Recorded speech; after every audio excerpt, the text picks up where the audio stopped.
Sizni eringizdan katta deb eshitdik. Necha yosh kattasiz? Moda bo'lib ketdi o'zi. Debsiz assalim, o'ylang siz eshitmay. Savolni to'g'ri bering. Eringizdan katta bo'lsangiz ham nimaga eringizdan yosh ko'rinasiz? Nimaga bunaqa chiroyli parasalar? O'zingizdan kichkinaga tegib olgan bo'lsangiz ham yosh saqlanyapsiz. Nimaga unaqa deb savol bersangiz, men sizga haqiqatlarni aytaman. Assalim, kollagenim kuchli-da meni. Shuning uchun yosh ko'rinaman.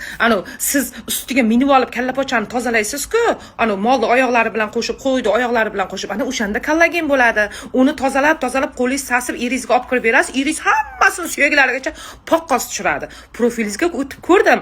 Palonchi kalakangizdan siz necha yosh kichkina bo'lsangiz ham siz burishib qolibsiz odamlarnikini chaynayman deb asalim. Kollagendan ichib yurish kerak. Eri kichkina ayollardan ko'proq maslahat so'ranglar. Ular o'zini sevadi, erimdan qarib ketmay deb hamma yoshlikda sekretlarini bilishadi.